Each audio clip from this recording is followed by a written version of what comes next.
Oh ya ke? Tahu. Dekat sini tak habis lagi sikit kan? Terima kasih.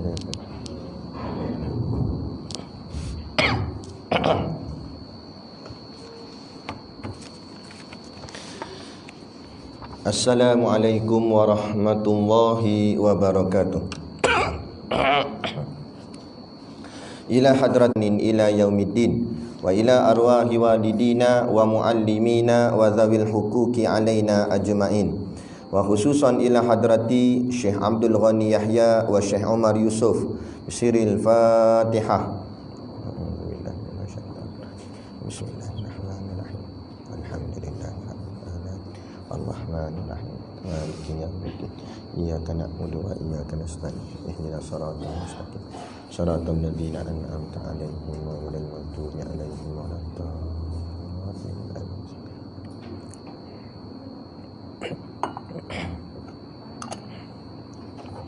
Bismillahirrahmanirrahim. Alhamdulillahilladzi tafradal bihil wahdaniyah wa tanazzahu an musyabahatil hawadithi fi nu'utihil azaliyah. Wassalatu wassalamu ala sayyidil muwahhidin wa safwatin rabbal alamin sayyidina Muhammadin wa alihi wa sahbihi ajma'in. Subhanaka la ilma lana illa ma 'allamtana innaka antal alimul hakim. Rabbi shrah li sadri wa yassir li amri wahlul 'uqdatam min lisani yafqahu qawli. Wala haula wala quwwata illa billahil aliyil azim. Amma ba'd. Alhamdulillah, kita sama-sama panjatkan syukur kehadiratillah subhanahu wa ta'ala yang dengan limpah dan kurnianya diizin oleh Allah subhanahu wa ta'ala kepada kita untuk selalu berada di tempat yang baik, tempat yang mulia seperti mana tempat yang kita berada pada malam ini. Moga-moga Allah istiqamahkan kita sentiasa berada di tempat yang baik seperti ini, dan akhir sekali Allah mengambil nyawa kita daripada dunia ini dalam keadaan yang baik, maka tempat akhirnya kita akan berada di tempat yang paling baik, iaitu syurga Allah, insya-Allah. Amin ya rabbal alamin.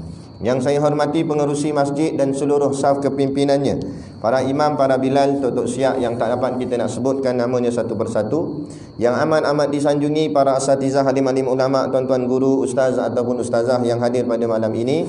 Mohonlah ditegur kepada hamba yang fakir dalam bidang ilmu ini sekiranya apa yang disampaikan dan dikongsikan ada salah dan silapnya. Yang kita kasihi ayah-ayah, ibu-ibu, pemuda-pemudi muslimin dan muslimat yang dirahmati Allah sekalian. Baik, kita sambung kitab Jawi muka surat 20. Qala al-muallifu rahimahullahu ta'ala wa nafa'ana wa iyyakum bi ulumihi fid daraini amin ya rabbal alamin. Dan sama ada perbuatan dirinya atau perbuatan yang lainnya, semua itu perbuatan Tuhan. Tiada sekali-kali hamba mempunyai perbuatan pada hakikatnya. Hanya ada usaha dan ikhtiar yang tiada memberi bekas. Walhasil, apabila dikata wajib bagi Tuhan bersifat wahdaniyah, maka ternafilah kam-kam yang 5 itu, iaitu ternafi kam muttasil dan munfasil pada zat, kam muttasil dan munfasil pada sifat, dan kam munfasil pada perbuatan. Maka dengan kenyataan yang di atas ini, zahirlah tiada zat yang lain, sifat yang lain dan perbuatan yang lain menyamai dengan zat, sifat dan perbuatan Tuhan. Yang demikian tertakluklah dan yang demikian tertolaklah segala kepercayaan-kepercayaan yang membawa kepada menyengutukan Tuhan, bagaimana yang berlaku di sisi satu bangsa di dalam dunia ini.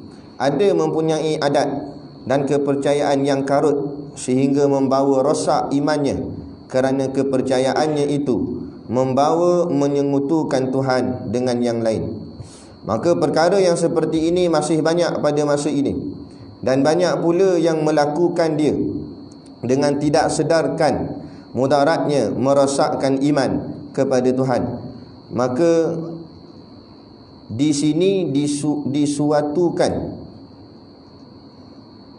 sebahagian daripadanya.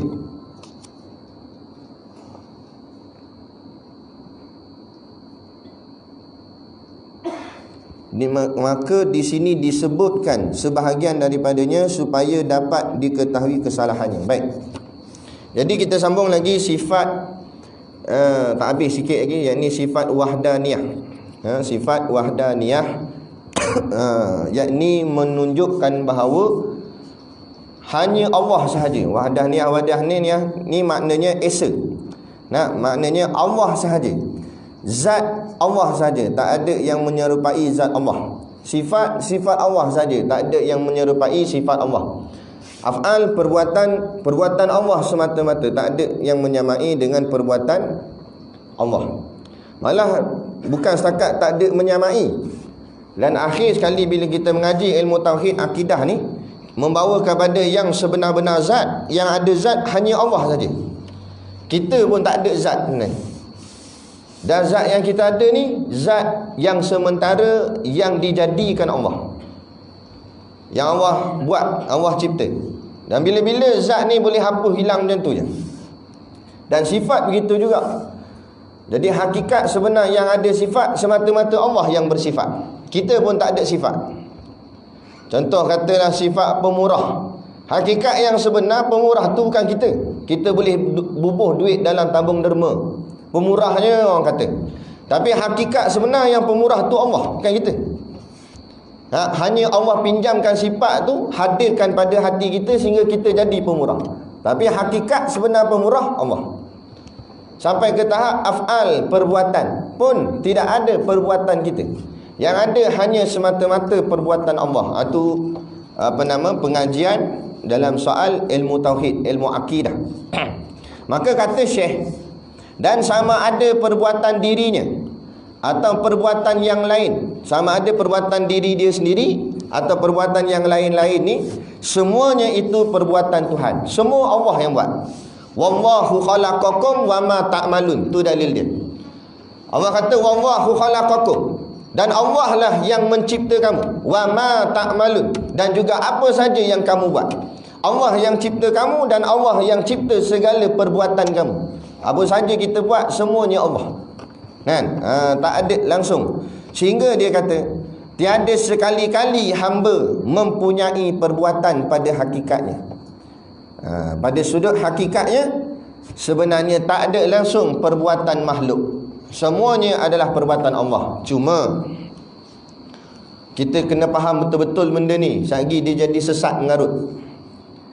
Kita kena faham apa beza syariat dan hakikat.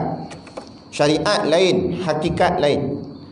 Syariat ni maknanya perkara zahir, perkara yang nyata yang kita nampak dengan mata kepala ni. Dari segi syariat kita boleh kata yang angkat cawan ni kita. Dari segi syariat kita kata aku yang angkat buku. Dari segi syariat kita kata kita yang berdiri, kita yang duduk. Syariat kita kata kita buat tak masalah, tu syariat. Syariat kita kata aku sihat ni sebab makan ubat tak ada masalah tu, tak rosak akidah. Kan? Kita kata dari segi syariat, aku kenyang ni sebab makan nasi tak salah tu. Itu namanya syariat. Adapun hakikat, yang ni baru balik kepada semata-mata Allah. Jadi macam sama kat angkat cawan ni tadi, syariatnya kita angkat, hakikatnya Allah yang angkat. Sama juga kita angkat buku tadi, yang angkat buku ni kita kata aku angkat buku ni, tu syariat. Hakikat Allah yang angkat. Tu biar beza mana syariat mana hakikat. Syariat ni barang luar, hakikat ni barang dalam. Syariat kita cakap ke mulut, hakikat cakap di hati, dalaman.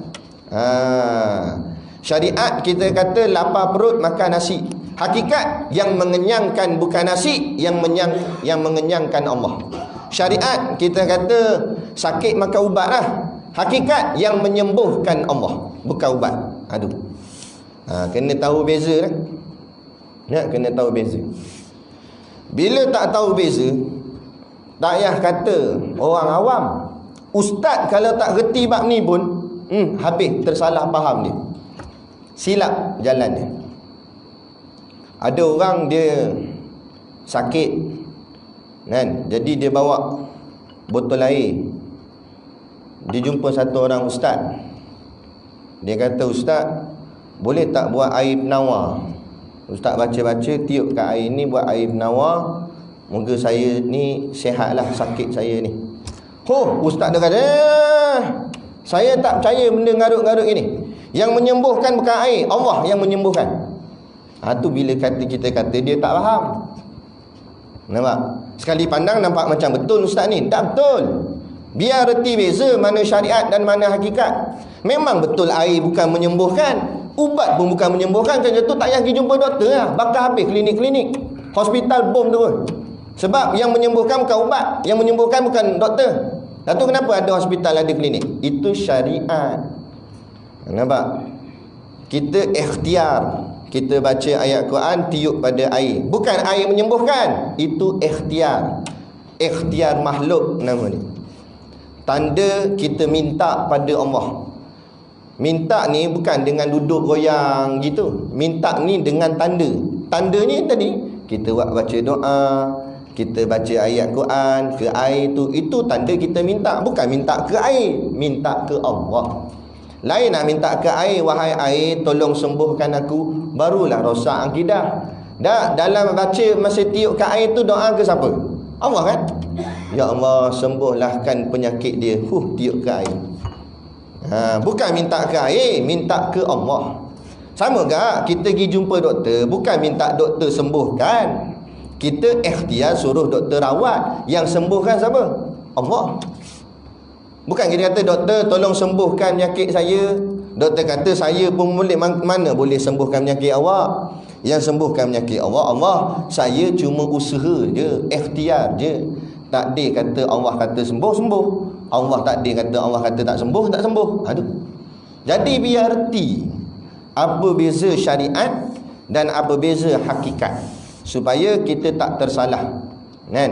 Apa salahnya ambil air tu tadi, bacalah Fatihah pun tak apa, tiup pada air, bagi ke pakcik tu. Kawan tu datang berharap nak dapat air penawar, tiba-tiba cakap gitu kan? Jadi maknanya tak kenal. Tak kenal apa beza syariat dan apa beza hakikat. Dia kenapa ada syariat hakikat ni? Sebab itu unsur kita manusia. Syariat kita jasad, hakikat kita roh. Syariat itu luar, hakikat itu dalam. Jadi kita hidup ni dengan dua jalan. Satu jalan syariat, satu jalan hakikat. Jalan sebelah saja tak boleh. Pakai syariat saja tolak hakikat, jadi kafir, habis rosak. Pakai hakikat semata, tak pakai syariat, tak ada kerja. Orang ajak makan, makan nasi, Allah menyembuhkan. Tak payah, jangan bagi dia makan. Sampai ke buluh tu keluar lidah dah, kata nak nasi, Allah menyembuhkan. Cakap gitu. Jadi biar faham apa beza syariat, apa beza hakikat. Syariat lapar perut, pergi ambil nasi lah, makan lah. Bila dah makan rasa kenyang, sebut benda Alhamdulillah. Sebut Alhamdulillah tu tanda siapa yang kenyangkan, nasi ke Allah? Allah. Itu hakikat. Boleh reti nak? Banyak orang sangkut benda ni, syariat hakikat, syariat hakikat. Jadi biar clear betul-betul perkara ni. Jadi yang disebut dalam kitab ni ialah sebenarnya hal hakikat. Sebab tu dia kata sama ada perbuatan dirinya atau perbuatan yang lain, semuanya itu perbuatan Tuhan.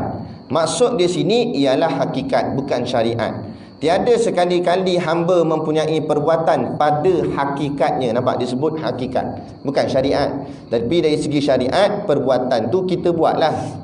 Ada dari segi hakikat, kita kata yang buat ni Allah. Gitu.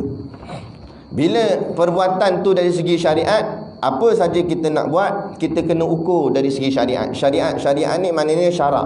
Apa tu syarak? Syarak tu artinya Quran hadis. Jadi apa kita nak buat, rujuk Quran, rujuk hadis. Quran kata boleh tak boleh, Quran kata boleh, buat. Hadis kata boleh tak boleh, hadis kata boleh, buat. Quran kata tak boleh, jangan buat. Hadis kata tak boleh, jangan buat. Jadi apa-apa kita buat, rujuk Quran, rujuk hadis. Quran kata boleh, buat. Quran kata tak boleh, tak buat. Quran tak kata apa, boleh pun tidak, tak boleh pun tidak. Maknanya hukumnya harus. Mu nak buat pun tak apa, tak nak buat pun tak apa. Tu. Itu dari segi syariatnya. Adapun hakikatnya, perkara yang dah pun berlaku. Jadi kata ulama, syariat ni perkara yang belum berlaku. Jagi ni nak semayang isyak. Semayang isyak ni belum berlaku. Jadi semayang isyak ni kita hukum dengan syariat. Semayang isyak ni hukumnya apa dari segi syarak? Hukumnya wajib. Maka kena buat. Nah, lepas tu balik malam ni kita tidur. Tidur terlajak subuh. Tak lewat manalah, dalam pukul 11 bangun. Nampak? Pukul 11 baru bangun, subuh tak bangkit. Jadi terlepas dah subuh. Terlepas subuh ni syariat ke hakikat? Hakikat. Barang dah lepas, barang hakikat. Barang yang tak boleh kita nak ubah. Kita tak boleh buat apa dah. Barang dah lepas, mana boleh buat apa dah. Itu barang hakikat. Bila barang hakikat, maknanya yang melambatkan kita ataupun yang menyebabkan kita terlajak subuh, itu Allah punya kehendak. Sebab itulah bila Allah punya kehendak, Allah tak hukumkan dosa. Sebab tu sebut dalam hadis, orang yang terlepas daripada solat dengan tidak sengaja tak dikenakan dosa, tapi wajib atasnya qada semula solat. Tapi sengaja meninggalkan solat, baru dosa. Sebab apa? Sebab tu syariat. Kenapa kamu tak buat sedangkan kamu ada kemampuan nak buat waktu tu? Lain nak kamu di luar kemampuan. Nah. Jadi biar pandai beza, mana beza antara syariat dan juga mana beza antara hakikat. Sekali dia salahkan Tuhan.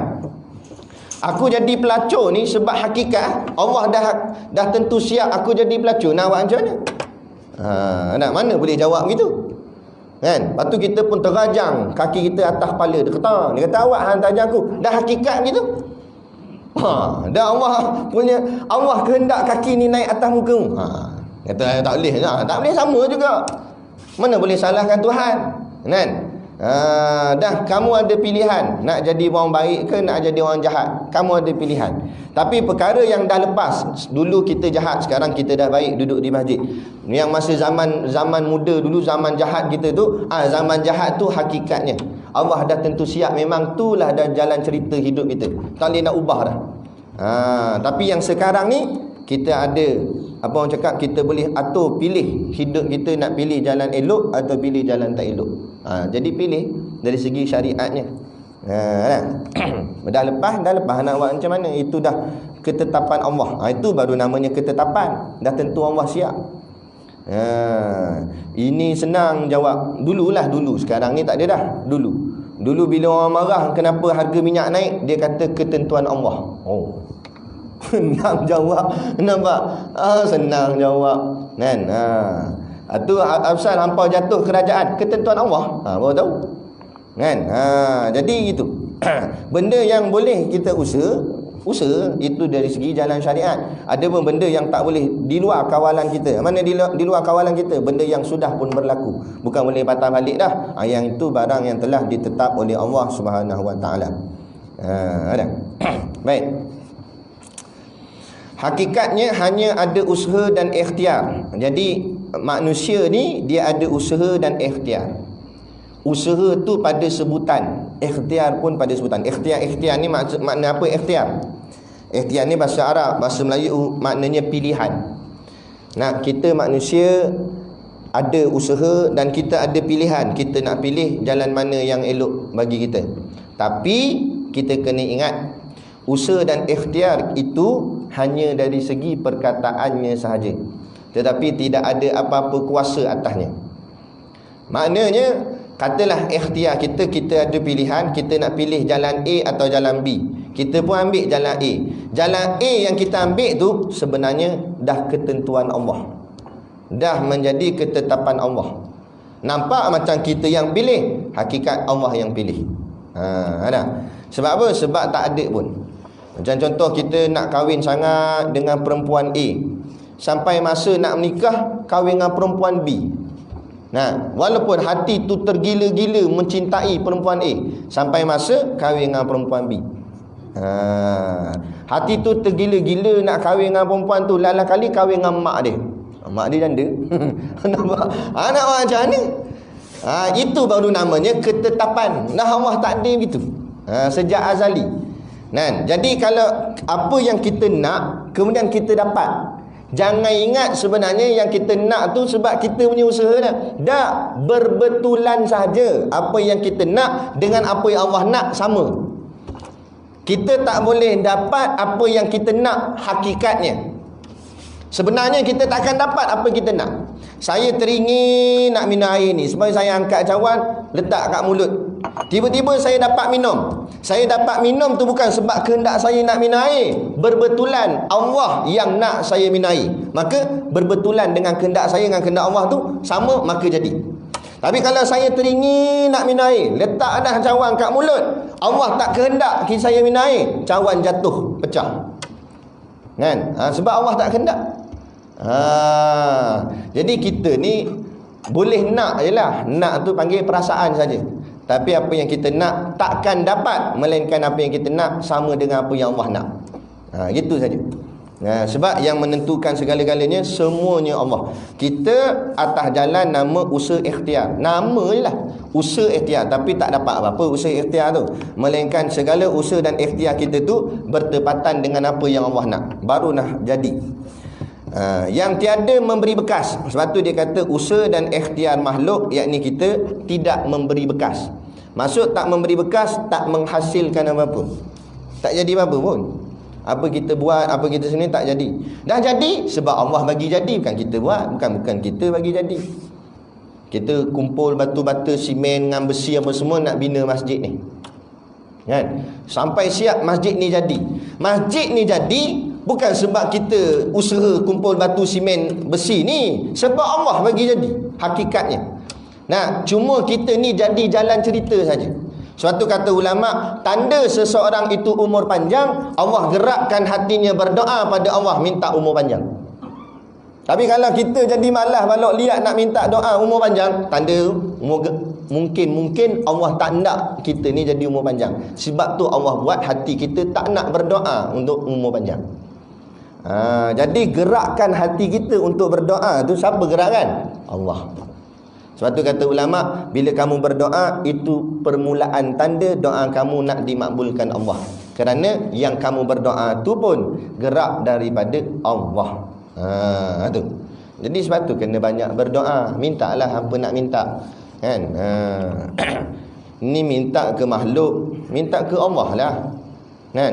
Sebab Allah yang maha kaya, Allah yang boleh makbulkan. Makhluk tak boleh nak makbul apa? Kamu minta ke makhluk? Makhluk tak dia buat apa. Makhluk sama susah dengan kita. Kita minta tolong dia, dia susah juga. Tapi Allah tak pernah susah, minta pada Allah. Walhasil, apakala dikata wajib bagi Tuhan bersifat wahdaniyah, dan hasil daripada pemahaman kita tadi tu, maka terhasillah bahawa Allah itu bersifat dengan sifat wahdaniyah.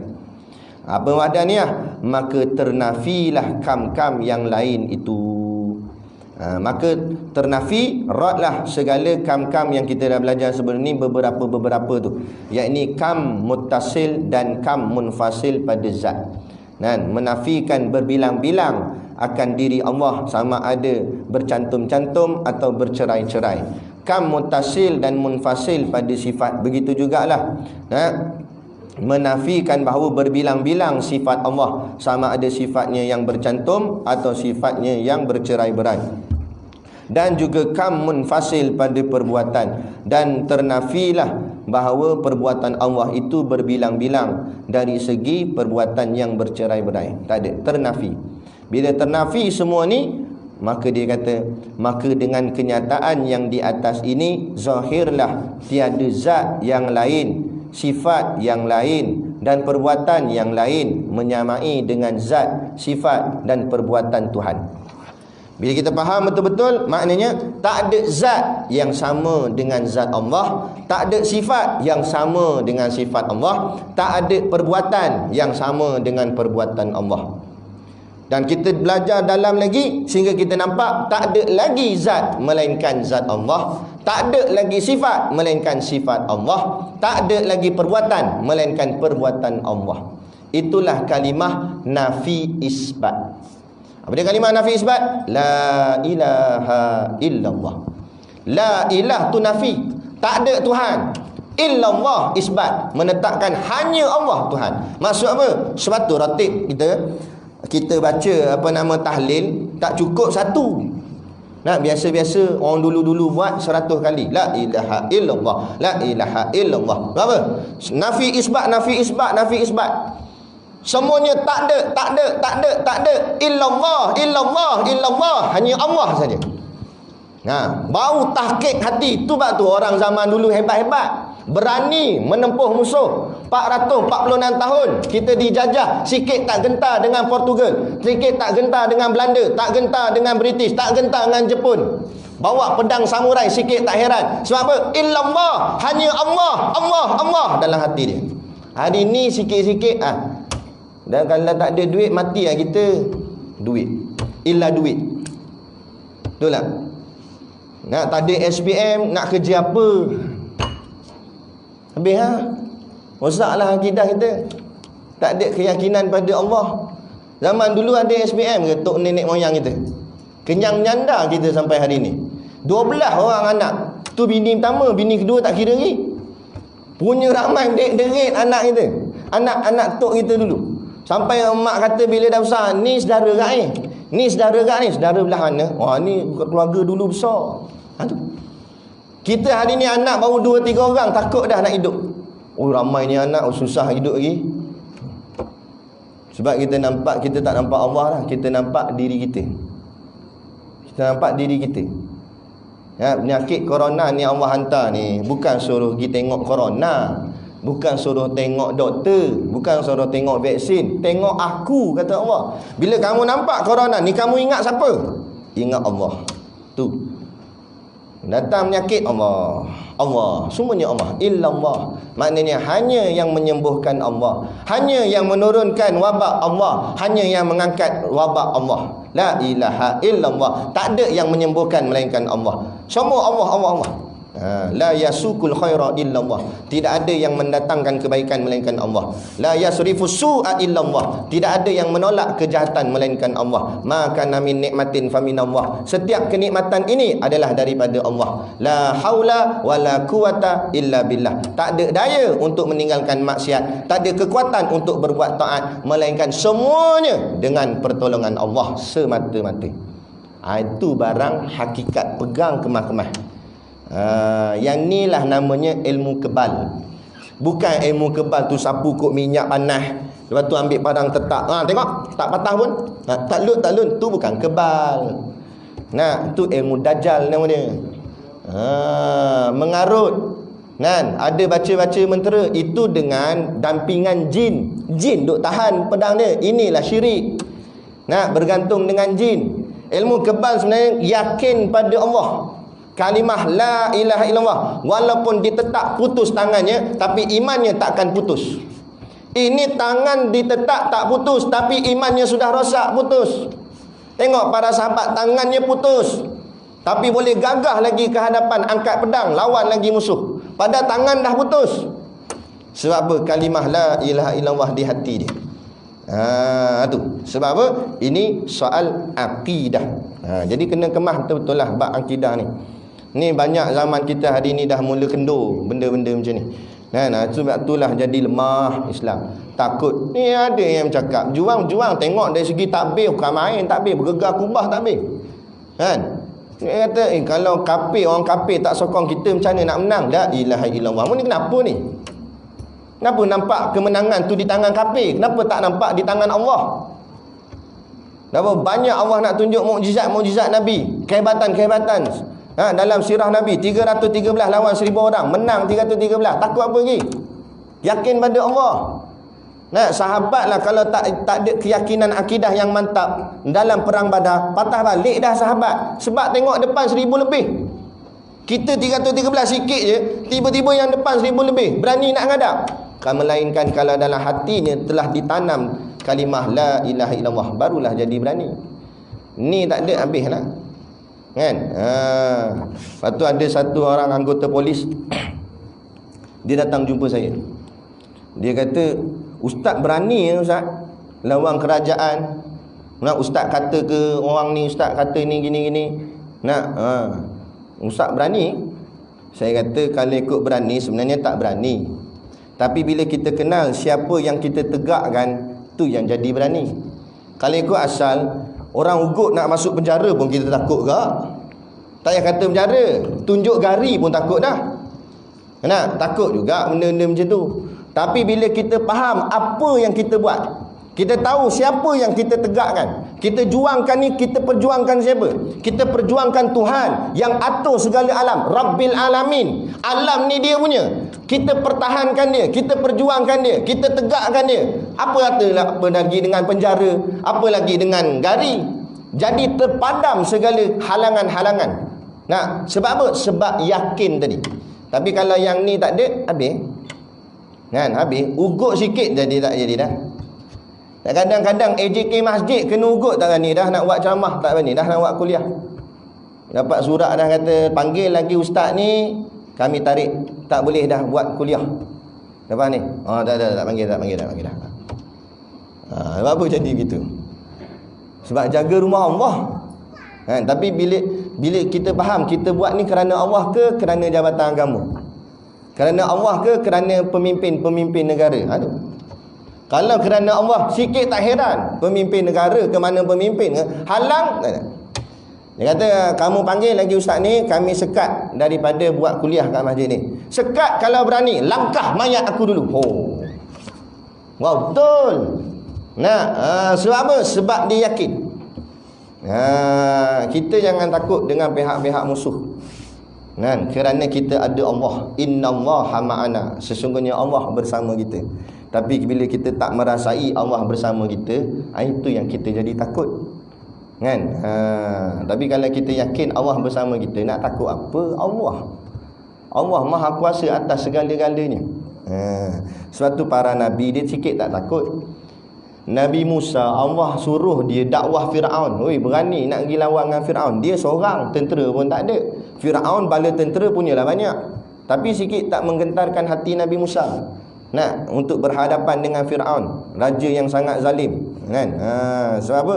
Sebab dia kenal kepada siapa dia perjuangkan benda ni, yakni kepada Tuhannya. Takut apa dengan Fir'aun? Gitu.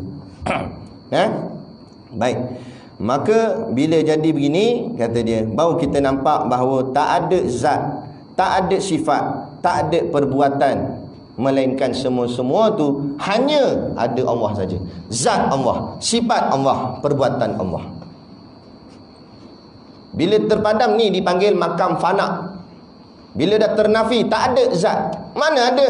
Musuh ni pun tak wujud. Yang wujud semata-mata Allah. Ini cuma ujian. Allah saja nak test kita saja. Nak tengok kita berani tak berani kerana dia. Kita bersama, kita yakin tak yakin dengan dia. Itu. Yang ni ilmu orang dulu-dulu. Sebab tu tak pelik keris terbang. Tak pelik peluru tembak kona tak kena dia. Bukan sebab kebal ke apa, tapi dia yakin peluru ke apa semua makhluk. Tak ada apa melainkan Allah semata-mata. Kalau Allah kata kena, kena. Kalau aku kena tembak, yang tembak ni bukan sebab peluru, bukan sebab pistol. Allah yang nak menyebabkan aku sakit. Yang bagi sakit pun Allah, yang bagi sihat pun Allah. Yang lain tidak boleh memberi manfaat atau tak boleh memberi mudarat. Tu. Kita ambil pistol, kita tembak kera. Mati kera. Kera mati bukan sebab kita tembak, bukan sebab pistol, bukan sebab peluru. Kera mati sebab dah sampai ajalnya, Allah ambil nyawa dia. Tapi dari segi syariat, kita katalah mati kera sebab kena tembak. Itu syariat. Hakikat yang mematikan kera bukan peluru, bukan pistol, tapi Allah. Tu beza barang syariat dan barang hakikat. Itu. Biar jelas betul-betul benda ni, kan? Barulah jadi umat yang kuat seperti mana zaman kegemilangan Islam suatu ketika dahulu. Dia yakin. Tengok apa yang jadi kat Perancis. Dia yakin siapa yang dia pertahankan. Dia yakin kenapa dia buat begitu. Dia sembelih kepala cikgu tu atas nama, kalau bahagian kutuk Nabi kita, freedom, kebebasan bersuara. Bila kita kutuk lesbian, dia kata kita ni tak orang cakap apa? Tak berlapang dada dalam masalah umum. Bahagian dia tak boleh. Kita nak buat BMF, promote produk Muslim, dikata kita racist. Tapi bila dia hentam agama kita, ejek Nabi kita, dia kata ini freedom, kebebasan bersuara. Pala otakmu. Bahagian dia habis semua, kita tak boleh. Bahagian kita kena, dia ada kebebasan lah, apalah. Kan? Akhirnya dia ambil tindakan sendiri. Bukanlah kita mengiyakan tindakan dia, tapi dia sedar dia pertahankan siapa. Tapi akhir sekali tengok saat kematian dia, berapa ramai yang berebut nak usung jenazah dia. Kita tanya balik diri kita, jenazah kita esok berapa ramai yang nak usung? Allah muliakan dia. Tengok dalam video tu, kan? Sama macam kes Pulau Pinang dulu yang kena tembak, kan? Berebut orang. Nah, ramai ulama yang ada yang mengatakan bahawa dia jihad kerana dia pertahankan Allah dan Rasul. Ada. Bukan kita menyukai keganasan. Nah, Islam tak suka keganasan. Tetapi dia begini, bukan kita suka gaduh, kita tak suka ganas, kita tak suka gaduh, kita tak suka bunuh-bunuh. Islam bukan agama begitu. Agama Islam perdamaian. Kita suka ketenangan, kita suka damai. Tetapi sekiranya demi mempertahankan agama perlu kepada gaduh, perlu kepada perang, perlu kepada bunuh, kadang-kadang hukum tu jadi wajib lah pula. Seperti mana? Zaman Nabi, adakah Nabi suka perang? Sahabat suka perang? Dah berapa banyak Nabi terlibat dalam peperangan zaman Islam dulu, mula-mula dulu, kan? Habis kenapa Nabi berperang? Nabi suka perang apa? Hobi ke Nabi berperang? Tak, demi mempertahankan Islam. Nah, Islam dihina, nah, Islam diherdik, Islam diperendahkan. Jadi nak pertahankan Islam, Nabi berperang. Asalnya perang tak dipersetujui, Islam pun tak suka perang, tapi sebab nak selamatkan Islam, akhirnya perang tu jadi wajib. Maka muncul satu fik, namanya fik jihad. Timbul satu bab, iaitu bab jihad. Jihad qital nama dia, yakni jihad, peperangan demi kerana nak mempertahankan Islam. Bukan kerana nak berebut. Kalau kita tengok orang kafir, Rusia, Amerika, Jepun, Portugis, British berperang kerana apa? Kerana jihad nak tegakkan agama, atau jihad kerana nak berebut kuasa? Tu rebut kuasa. Datang negara orang jajah sebab nak ambil hasil bumi negara orang tu. Nak penjajah-penjajah datang negara kita, nak buat apa? Dia nak ambil hasil bumi kita, ambil minyak kita, emas kita, macam-macam dia nak ambil. Itu menjajah. Sekali dia datang, asal negara tu aman, bila dia datang, habis hilang keamanan. Tengok apa jadi kat Afghanistan, apa jadi kat Iraq, apa jadi di Palestin. Tapi tengok bila Islam datang satu-satu tempat, adakah negara tu musnah? Tak. Tengok British datang negara kita, hancur negara kita. Portugis datang negara kita, hancur negara kita. Belanda datang, hancur. Jepun datang, hancur. Islam daripada Yaman datang, hancur tak? Tak hancur. Malah sultan pun masuk Islam, rakyat semua jadi Islam, negara bertambah aman. Itu Islam. Nah, jadi Islam bukan menjajah, tapi Islam menegakkan yang hak dan menjatuhkan yang batil. Islam datang ke Spanyol, Spanyol tak hancur, malah jadi semakin elok. Nah, Islam menyebarkan. Nabi hijrah ke Madinah, adakah Madinah jadi hancur? Tak, malah Madinah jadi sebuah negara yang terkenal, bandaraya yang terkenal sampai ke hari ini. Nak tetap masyhur, kan? Itu bukti kedatangan Islam bukan menjajah. Kedatangan Islam bukan menghancur dan memusnahkan, tapi membawa rahmat. Itu yang disebut rahmatan lil alamin, rahmat kepada sekalian alam. Baginda Nabi Muhammad SAW. Tu biar jelas. Jadi mana dia? Yang demikian tertolaklah segala kepercayaan-kepercayaan yang membawa kepada menyengutukan Tuhan. Maka bila kita faham wahdaniyah ni, hanya Allah zat Allah, hanya Allah sifat Allah, hanya Allah perbuatan Allah, maka tertolak segala kepercayaan yang karut marut. Percaya pada tangkal. Ni banyak ni orang kita. Lagi di belah-belah orang kampung kadang-kadang ada benda-benda bukan-bukannya. Dia buat kebun, nak dia guna apa nama harimau jadi-jadian. Nak buat macam mana, panggil jin apa dah. Jadi kalau ada orang ceroboh kebun dia, nampak macam ada rimau, tak berani orang nak masuk. Ada benda gini. Dan saya ingatkan benda ni tak ada orang buat dah. Ada lagi. Santau ada lagi, kan? Santau angin lah, apa semualah, kan? Benda-benda mengarut tu masih lagi ada. Ubat pelaris nak bagi kedai laku ada, kan? Saya ada orang pernah minta. Dia kata, "Ustaz, boleh tak buat baca-baca sikit kedai saya?" Tak apalah, kita ruqyah lah. Kita baca ayat Quran, pusing keliling, takut ada anasir-anasir jahat masuk. Lah bila dah pusing apa semua, dah habis baca, dia kata, "Ustaz, boleh tak Ustaz bagi ubat pelaris kedai saya?" Saya kata nak bagi dia kedai runcit. Saya kata nak bagi pelaris, bagi diskaun 50%. Itulah ubat pelaris. Bila diskaun ramai orang datang. Aduh ubat pelaris mengarut. Ni semua ni minyak dagu lah, minyak apalah. Allahu akbar. Mengarut cahaya yang bukan-bukan. Ingat, yang hanya jangan ikut silat-silat yang jenis kata boleh kebal-kebal, tak ada. Habib Rizik Shihab, seorang ulama daripada Indonesia, dia kata kalau betul lah ilmu kebal ni ada dalam ajaran Islam, bilakan pula kita nak syahid, dia kata. Nak kebal bila nak mati? Berjuang orang Islam ni nak mati. Mati sama, mati syahid. Tidak ada mati yang paling mulia melainkan mati syahid. Tiba-tiba kebal. Kereta kebal Israel tembak melantun balik, tum masuk balik. Bila nak mati? Bila nak dapat syahid? Kita berjuang nak syahid. Saidina Hamzah syahid. Ramai ulama, sahabat, ulama-ulama kita gugur syahid. Untung kan? Syahid. Syekh Abdul Samad Al-Palembang syahid. Kan? Tiba-tiba kebal. Tu kata karut. Tapi ni ramai percaya ni. Orang suruh mengaji ilmu akidah tak nak. Dia nak mengaji ilmu tu dulu. Mengaji dulu ilmu akidah, baru kita tahu mana yang boleh, mana tak boleh. Yang ni boleh tak boleh, ini halal tak boleh. Yang ni sah ke tak sah, ni boleh rosak iman ke tidak. Ni pakai kod hentam aja. Lain kali dia tak perasan ilmu yang dia belajar tu menyesatkan diri dia, merosakkan diri. Lah kali mati dalam keadaan kafir. Nauzubillah. Kan? Ada satu orang di satu kampung, tak disebut nama kampung tu. Dia ni meninggal, orang lama, orang tua.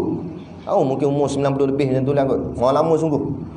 Orang yang baru-baru pun ramai tak kenal dia. Sebab dia orang lama. Melarat lama, dah sakit, lepas tu mati. Bila mati, tak ada siapa datang rumah dia. Orang masjid semua tak datang, orang kampung tak datang. Yang ada ahli keluarga dia je. Tak apalah, ahli keluarga pun urus mandi apa semua. Tak tahu macam mana dia buat, pandai-pandai dia buat. Dah siap apa semua, nak pergi tanam ke kubur.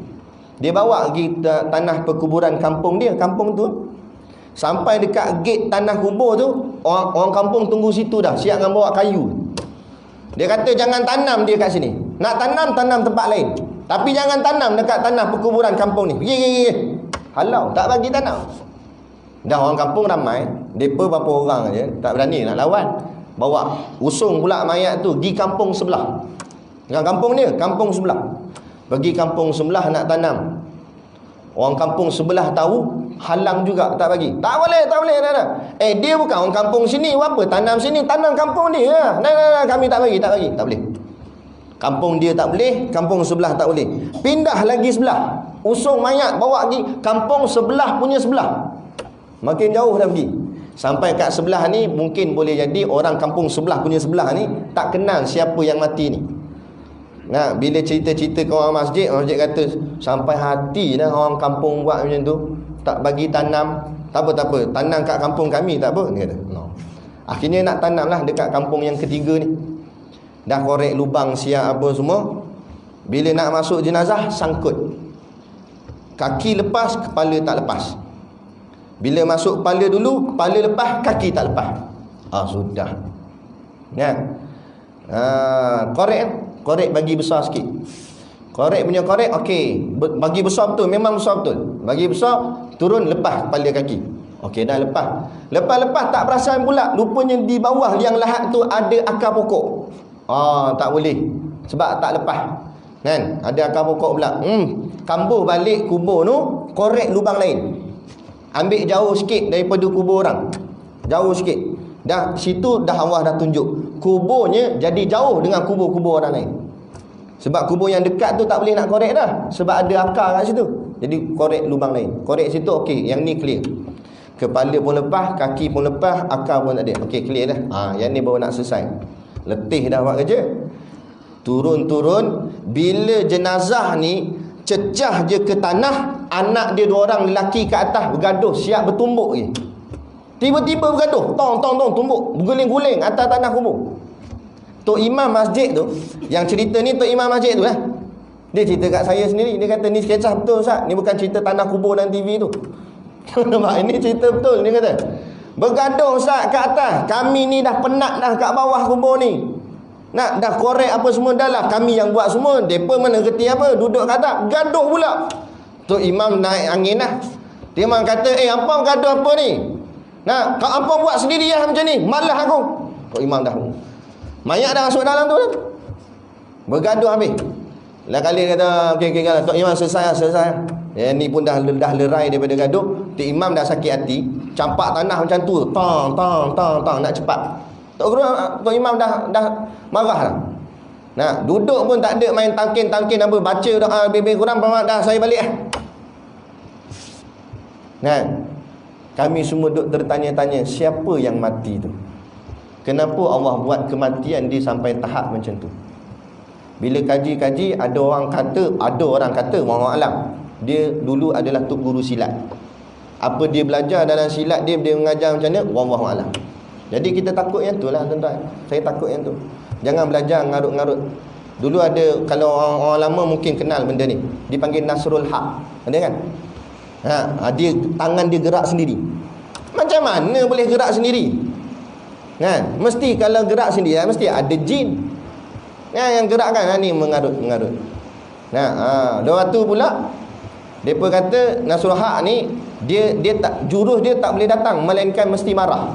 Marah ni sifat siapa? Kalau bukan sifat iblis. Dia marah baru jurus dia keluar. Tak marah jurus dia tak keluar. Orang ketuk kepala datang tapi dia tak marah. Tak keluar lagi. Nah, bila ketuk tu marah, keluar. Lepas tu jurus angin. Dia buat gini, dia kawan tu tak kena pun, tercampak dah. Macam mana boleh buat campak gitu? Ingat cerita apa? Dragon Ball ke apa?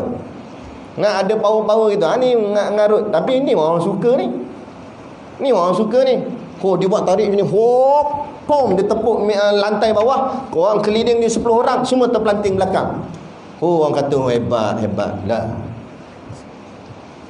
Tak rosak akidah. Siapa buat jadi gitu tu? Takut di dalam tu ada dampingan jin. Nabi sahabat ada ke jadi gitu? Nabi sahabat angkat pedang, siap putus tangan, siap ni. Mana ada Nabi buat tepuk terpelanting kafir Quraisy? Tak ada.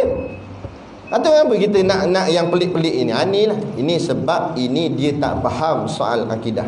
Dia tak mengaji soal tentang siapa yang sebenar-benar berkuasa. Semata-mata Allah, zat Allah, sifat Allah, perbuatan Allah. Inilah nak bicaranya dalam ilmu wahdaniyah. Jadi jangan takut nanti Allah akan susahkan kita saat kematian kita. Kan? Kerana syiriknya terlampau teruk. Jadi jaga-jaga. Janganlah benda-benda mengarut.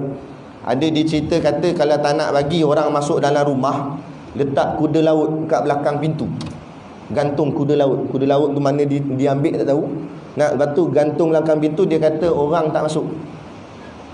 Kita jawab tak payah kata kuda laut, ambil kuda betul, kuda lembu kuda jenis lumba tu, boh belakang pintu. Dengan kuda-kuda dengan pintu-pintu hilang. Nampak? Tak ada. Nak letak kuda laut lah, letak apa, tak ada. Orang kata letak bela ikan puyuh kat rumah. Orang tak boleh masuk. Dengan akuarium dia angkat bawa keluar. Nampak? Tak ada. Tapi kalau kita ikhtiar baca ayat Quran, moga Allah lindung, insya-Allah. Tapi kalau masuk juga dah kehendak Allah. Ada seorang pakcik tu di mana, di belah Taiping. Rumah dia kena masuk orang. Orang masuk rumah dia, mungkin dia tak ada kat rumah masa tu, dia pergi rumah anak dia kat Kuala Lumpur ke mana. Jadi perompak masuk rumah dia. Tak banyak mana lah hilang. 15,000. 15,000 tak banyak mana. 15,000 hilang. Dia tanya berapa hilang makcik? 15,000 je, dia kata. Lepas tu macam mana? Tak apalah. Bahagian dia dah. Gitu orang cakap. Kita hilang RM15 mengamuk lah. Mana RM15 aku ni? Aku nak beli telur masin dapat ni. RM15 hilang mengamuk dah. Dia 15,000 senyum lagi. Sebab apa? Sebab dia pegang semuanya Allah. 15,000 itu hak Allah. Mungkinlah ada apa-apa yang dia terhutang ataupun ada benda yang tidak halal dalam rezeki dia, maka Allah ambil dengan jalan gitu. 15K hilang macam tu saja. Kan? Adalah nak kita pandang Allah dah. Kan? Itu. Kita pandang. Maknanya biar serah. Barulah hati ni jadi lapang, tak sempit. Bila hati lapang, baru tak ada penyakit. Ini sebab apa kita kena heart attack lah, sakit jantung, darah tinggi. Sebab ni sabuk sangat hati ni. Jadi biar hati ni lapang, terima saja. Kan? Kita buat yang terbaik, kemudian keputusannya serah pada Allah. Itu saja. Kan? Dia gitu. Sehingga membawa rosak imannya. Jangan percaya benda mengarut, akan merosakkan iman. Kerana kepercayaan itu membawa menyengutukan Tuhan dengan yang lain. Dengan kita percaya kuda laut lah, ikan puyuh lah, tangkan lah, apalah tadi ni, ini akan membawa kepada menyengutukan Allah. Maknanya, Allah pun boleh lindung kita, kuda laut pun boleh lindung kita. Habis syirik. Yang boleh lindung kita tak ada siapa, melainkan semata-mata Allah. Allah saja boleh lindung kita. Aduh. Maka perkara yang seperti ini masih banyak pada masa ini. Betul lah dia kata. Benda-benda mengarut ni masih lagi banyak di zaman kita hari ini. Dan banyak pula yang melakukan dia dengan tidak sedar akan mudaratnya. Banyak orang buat tapi dia tak tahu bahawa apa dia buat tu mudarat, merosakkan iman dia.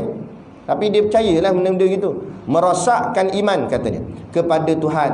Maka di sini disebutkan sebahagian daripadanya supaya dapat diketahui kesalahannya. Kemudian nanti Syekh akan bagi tahu, akan cerita pada kita contoh-contoh benda-benda mengarut yang ada berlegar dalam orang cakap kehidupan adat orang Melayu kita.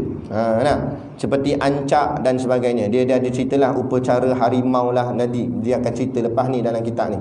Jadi ni semua adalah perkara-perkara mengarut, mendatangkan kemurkaan Allah kerana melakukan syirik kepada Allah. Tapi yang pelik orang macam ni, dia semayang tapi dia percaya benda-benda mengarut gini. Buat yang bukan-bukan. Tanam uri, anak baru lahir tanam uri. Tanam je lah uri tu. Disuruh korek dalam-dalam, tujuan dia supaya tak ada binatang pergi korek semula makan uri tu. Sebab uri tu kan sebahagian daripada diri anak kita tu. Jadi kita kena simpan elok-elok dalam tanah, macam kubur lah kita anggap. Cuma tak letak batu nisan lah, segi tak batu nisan pula. Tak payahlah tanam saja. 7 kaki dalam. Kan? Ataupun tak sampai 7 kaki pun, sekira-kira binatang tak boleh korek semula. Binatang-binatang liar ni. Kemudian orang dulu-dulu ada yang dia letak letak apa benda lah, asam ke benda. Kan? Kadang dia letak tujuan dia letak tu, saya tak ingat letak apa, tapi ada orang kata letak asam ke apa dah. Dia letak tujuan tu supaya nak hilang bau darah tu. Tapi kita pergi letak benda, letak paku. Nampak? Kan? Tak apalah letak paku. Ada juga yang betul. Bila saya tanya kenapa letak paku, paku ni ustaz, dia cepat karat. Bila karat, dia menyebabkan uri tu nanti cepat terurai.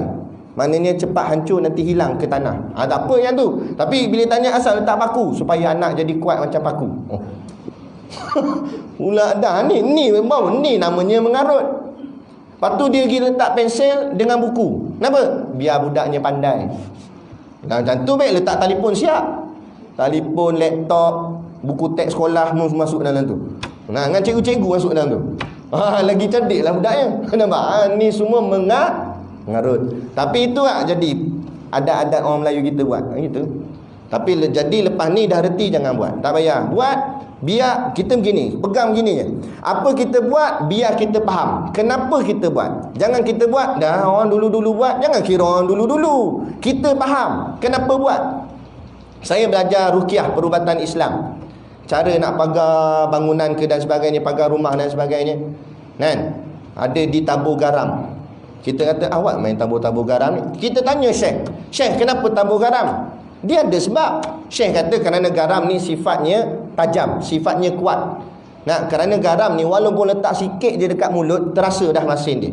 Jadi kita mengambil sifat tajamnya itu, kita niatkan kepada Allah, ya Allah, sakitkanlah jin-jin yang nak mengganggu orang dalam rumah ni, seperti mana tajamnya sakit dia tu, tajamnya macam garam ni. Kita ambil nilai sifat dia saja. Bukan garam tu boleh menghalang jin, tak boleh. Cuma kita ambil nisbah sifat dia.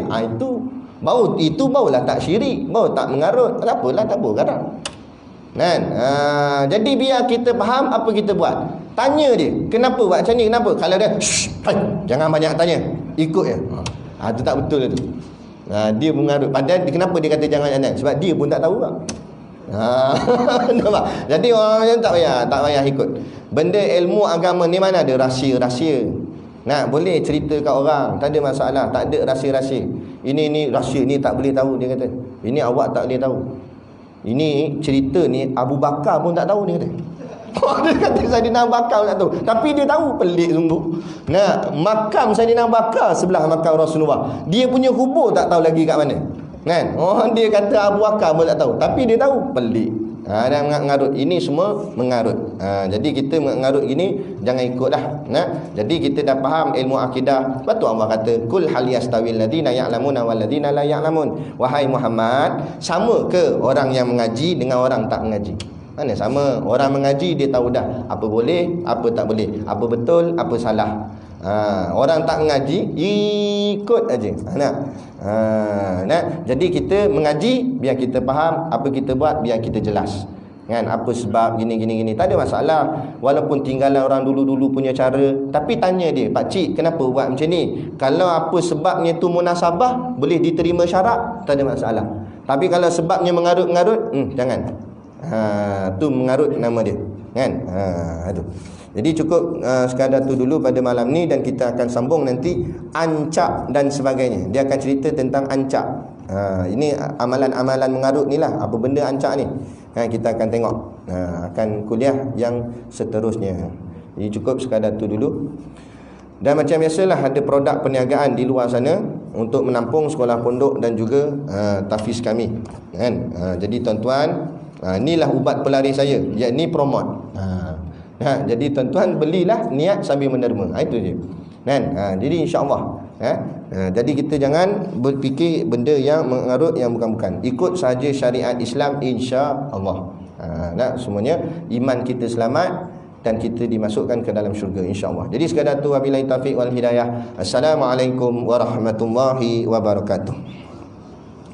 A'udzu billahi minasyaitonir rajim. Bismillahirrahmanirrahim. Alhamdulillahirabbil alamin, wassalatu wassalamu ala asyrafil anbiya'i wal mursalin sayyidina Muhammad wa ala alihi washabihi ajmain. Allahumma taqabbal minna salatana wa du'aana innaka antas samiul alim wa tub alaina innaka antat tawwabur rahim. Allahumma ja'al dinana dinan nabiy Muhammadin sallallahu alaihi wasallam wa islamana islamal muslimin wa imanana imanal mu'minin wa salatana salatal khashiin wa a'malana a'malal salihin wa niyatana niyatal mukhlisin wa dhunubana ya Allah dhunubal mustaghfirin wa hayatana hayatal ulama wa mautana bi mautis syuhada wa adkhilnal jannata ma'al anbiya'i alaihimus salatu wassalam. Rabbana atina fid dunya hasanah wa fil akhirati hasanah wa qina adzabannar wa qina adzabannar wa qina adzabannar. Wa sallallahu ala khairi khalqihi sayyidina Muhammad wa ala alihi washabihi wasallam. Subhana rabbika rabbil izzati amma yasifun, salamun ala mursalin walhamdulillahi rabbil alamin. Amin ya rabbal alamin. Taqabbalallahu minna wa minkum.